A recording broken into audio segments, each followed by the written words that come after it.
अभी हम बरसाना धाम में आए हैं। वृषभानु कुंड, ये थोड़ी श्री जी मंदिर के जो चौक आता है उससे थोड़े आगे आएंगे, बाएं तरफ आएंगे तो ये वृषभानु कुंड है। ये कुंड जो है राधा रानी के बचपना में वो खेलने के लिए यहाँ पर आती थी और बोला जाता है कि किसी किसी कल्प में वृषभानु महाराज राधा रानी को यहाँ पर प्राप्त किए हैं। तो ये वृषभानु कुंड है और ये कुंड के चारों तरफ जब वृक्ष आप देख रहे हैं, जियाल वृक्ष आपको देखने को मिल रहा है। तो ये सुंदर सा कुंड आप देख रहे हैं, वृषभानु कुंड। हरे कृष्णा। राधे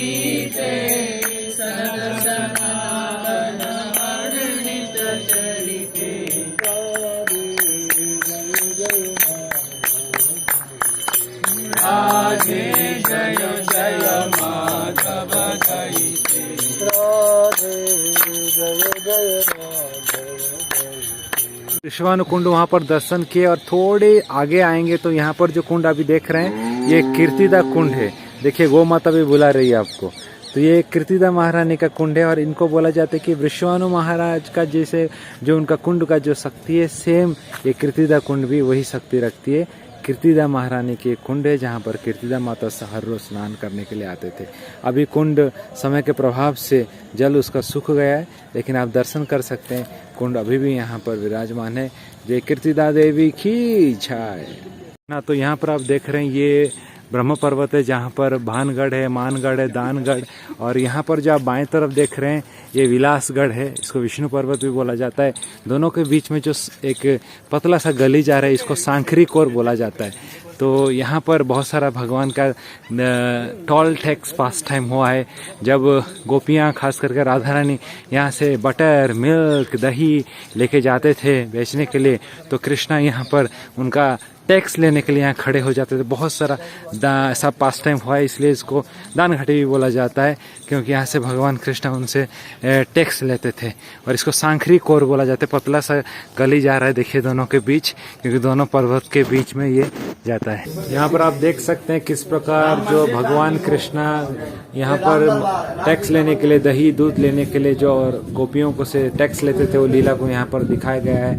लेकिन एक बार ऐसा होता है कि गोपियां सब सैकड़ों की तादाद में यहाँ पर आके छुपके रहते हैं और जब भगवान कृष्ण यहाँ पर मांगते हैं टैक्स, और उस समय सब गोपियां टूट पड़ते हैं भगवान कृष्ण के ऊपर और उनके ऊपर मटका रखते हैं और फिर फोड़ते हैं। यहाँ पर देख सकते हैं कैसे माखन, दूध सब कुछ उनके ऊपर गिर रहा है।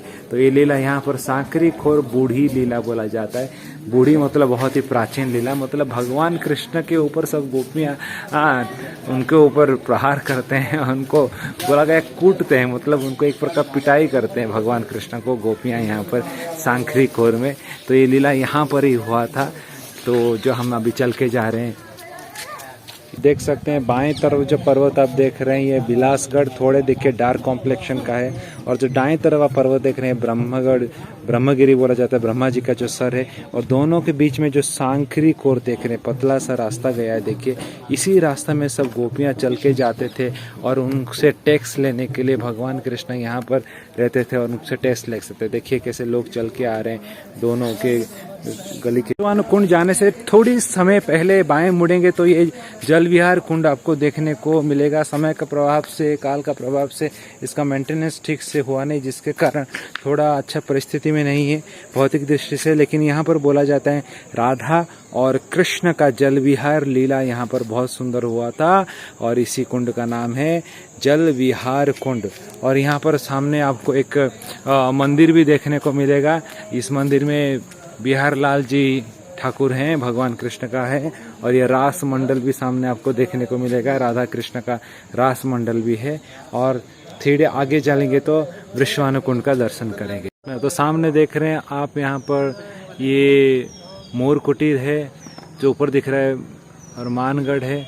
और यहाँ पर नीचे हम अभी हैं, नीचे देख रहे हैं वृषभानु या वृषभानु जी के जो 12,000 से भी ज़्यादा गाय थे। ये दोहनी कुंड है जहाँ पर यहाँ पर गाय का दूध निकालते थे। इतने गैया थे कि सोचिए इतना बड़ा कुंड दूध से भर जाता था। तो एक बार का लीला इस प्रकार हुआ कि कृष्ण और राधा रानी दोनों थे और राधा रानी आते हैं कृष्ण के पास और उनके गाय को दूध निकालने के लिए प्रयास करते हैं। तो कृष्ण बोलते कि आपको दूध निकालना नहीं आता है, मैं आपको सिखाता हूँ। तो राधा रानी 2 निपल पकड़ती है, कृष्ण 2 निपल पकड़ के दूध निकालते और बीच में कृष्ण ने छोड़ देते हैं पिचकारी राधा रानी के मुख के ऊपर, और जैसे ही राधा रानी देखती है वो भी गुस्सा हो जाती है, वो एक पिचकारी छोड़ती है कृष्ण के मुख के ऊपर। दोनों का मुख में दूध का धारा बह रहा होता है। ऐसा प्रतीत होता है कि मानो दो पूर्णिमा के चांद दोनों को देख रहे हैं। और इस प्रकार का लीला इसी यहाँ पर दोहनी कुंड में हुआ था, जहाँ पर आज हम दर्शन कर रहे हैं। ये बरसाना धाम है, यहाँ पर आप देख रहे हैं, बहुत सुंदर है।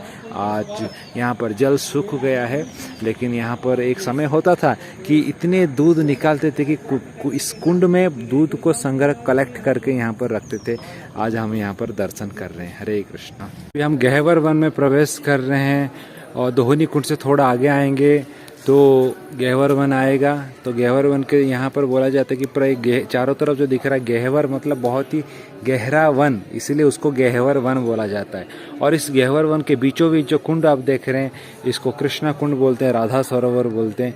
यहाँ पर राधा और कृष्ण के बहुत ही अंतरंग लीलाएं यहाँ पर हुआ था, इसलिए इसको गहवर वन बोला जाता है। यहाँ पर दर्शन कीजिए। और एक बार परम पूज्य रामदास स्वामी महाराज बोलने लगे कि हमने शास्त्रों में सुना है कि वृंदावन के जो ये कुंड है उसके तट जो है उसमें रत्न जड़े हुए हैं। आज मैं साक्षात देख रहा हूँ कि इस कुंड में रत्न जड़े हुए हैं। कि प्रभुपाद ने कहा कि हमारे जो भक्त हैं, Prabhupada said my devotees are my jewels. महाराज बोलने के देखिए सेफ्रन ज्वेल्स बैठे हैं। फिर वो सिक्योरिटी वालों ने लाल टोपी पहनी हुई थी। महाराज said red jewels are sitting in this corner. Then white jewels, गृहस्थों ने white धोती कुर्ता पहना था, white jewels are sitting. Then he started saying, Mataji's different color sarees, multi-colored jewels, so like that. तो महाराज ने वैसे यहाँ पे भक्तों को स्तुति की थी।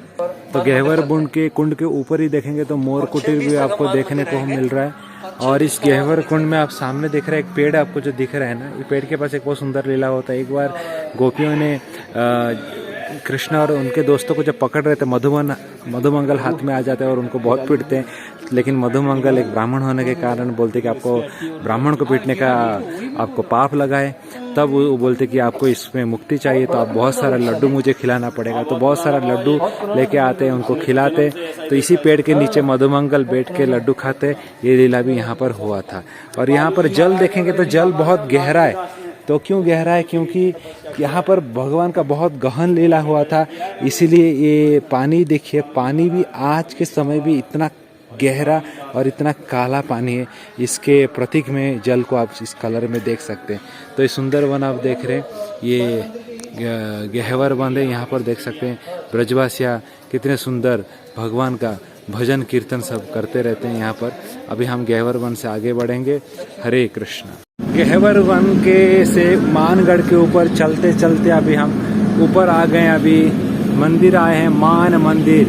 ये जो सामने आप देख रहे हैं मान मंदिर है। अभी यहाँ पर अभी हम प्रवेश करेंगे। तो ये मंदिर है जहाँ पर राधा रानी जब भगवान कृष्ण से रूठ जाती थी, मान में चली जाती थी, तो यहाँ पर मानगढ़ के ऊपर इस जगह पर आकर राधा रानी रूठ के बैठ जाती थी। और तब भगवान कृष्ण बहुत प्रयास करके राधा रानी को मनाते थे और फिर लीला शुरू होता था। तो ये जो मंदिर आप देख रहे हैं ये मान मंदिर है, जो कि इस ब्रह्मगिरी पर्वत में जो 4 गढ़ है, विलास भानुगढ़, दानगढ़, मानगढ़ और मोर कुटीर। जो मानगढ़ के ऊपर जो है, मानगढ़ के ऊपर ये मान मंदिर है, जहाँ पर मान भगवान का मान लीला होता राधा रानी का। तो ये यहाँ पर भजन अभी चल रहा है, देख सकते हैं, बहुत सुंदर मंदिर है। अभी हम मानगढ़ में मंदिर में प्रवेश कर रहे हैं यहाँ पर। और यहाँ पर देख सकते हैं गुफा है मंदिर के नीचे। और इस गुफा में जब अंदर जाएंगे तो ये बोला जाता है कि जब राधा रानी यहाँ पर स्टेप्स से देखिए, स्टेप्स में जब नीचे आएंगे तो एक गुफा में आप देख सकते हैं यहाँ पर छोटा सा एक यहाँ पर और एक गुफा है। और बोला जाता है कि राधा रानी जब रूठ जाती थी तो इस गुफा में आके यहाँ पर बैठ जाती थी और कृष्ण उनको मनाने के लिए यहाँ पर आते थे और कृष्ण उनको मनाते थे। सोच सकते हैं ये स्थली कितना दिव्य स्थली रहेगा, जहाँ पर भगवान कृष्ण स्वयं आके राधा रानी को मनाते हैं। तो आज भी देखेंगे श्रद्धालु जब आते हैं राधा रानी को मनाने के लिए, कितना सुंदर सुंदर गुडिया गुड्डा मिठाई उनको अर्पण करते हैं। तो ये गुफा आप देख रहे हैं, मानगढ़ के मान मंदिर के अंदर एक गुफा है जहाँ पर अभी हम दर्शन कर रहे हैं। ये भगवान राधा और कृष्ण का सबसे निकुंज लीला है और इस लीला में इसको समझना ही बहुत मुश्किल है। भगवान का भक्ति प्रेम जिसको प्राप्त रहेगा वो इस लीला को समझ पाएगा और जान पाएगा। जय श्री वृषभानु पुत्री राधा रानी की जय, परसना वाली राधा रानी की जय।